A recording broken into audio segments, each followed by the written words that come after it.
دمشق کے مرکز میں قدیم قبرستان باب صغیر بھی موجود ہے۔ اس قبرستان میں بہت سے اہل بیت رسول اور اصحابہ کرام کی قبریں ہیں۔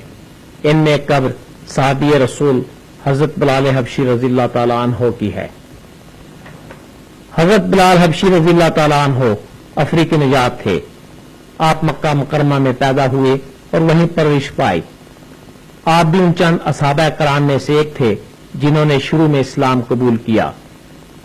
قبول اسلام کے بعد آپ نے کفار مکہ کی جانب سے ڈھائے جانے والے بہت سے ظلم اور سختیاں برداشت کیں، لیکن آپ کی زبان سے لفظ عہد عہد اور عہد نہ روکا جا سکا۔ ہجرت کے بعد جب نماز سے پہلے اذان دینے کا فیصلہ کیا گیا تو آپ مؤذن مقرر ہوئے۔ فتح مکہ کے بعد نبی اکرم حضور صلی اللہ علیہ وآلہ وسلم کے حکم سے آپ نے خانہ کعبہ کی چھت سے پہلی اذان دی۔ اللہ اکبر اللہ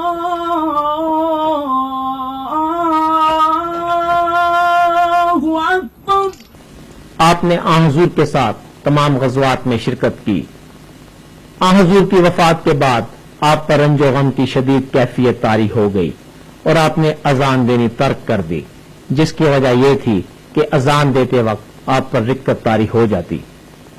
کچھ مدت اسی درد و غم میں گزارنے کے بعد آپ اسلامی فوجوں کے ساتھ ملک شام چلے گئے، جہاں سے آپ مختلف جنگوں میں حصہ لیتے رہے اور وہیں مستقل رہائش اختیار کر لی۔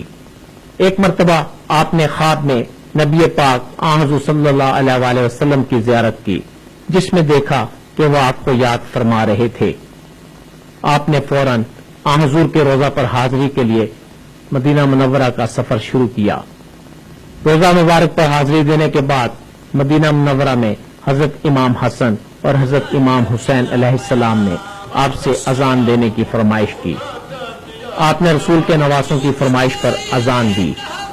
تاریخی کتابوں میں درج ہے کہ مدینہ کی فضاؤں میں آپ کی اذان کی آواز جہاں جہاں سنی گئی، تمام عورتوں اور مردوں کی آنکھیں دور نبوت کو یاد کر کے اشک بار تھیں۔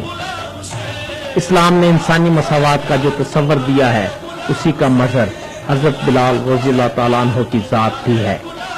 آپ کی زندگی وہ مبارک زندگی ہے جس کا ایک ایک لمحہ خدا اور اس کے رسول کی محبت و اطاعت میں صرف ہوا۔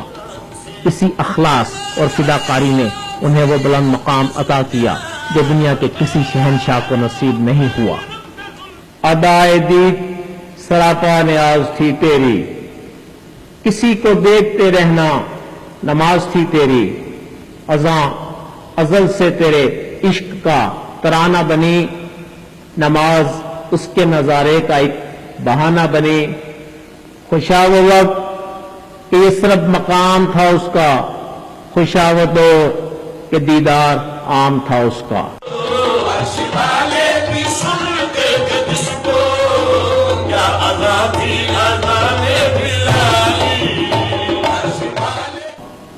آپ کی وفات 20 ہجری میں ہوئی۔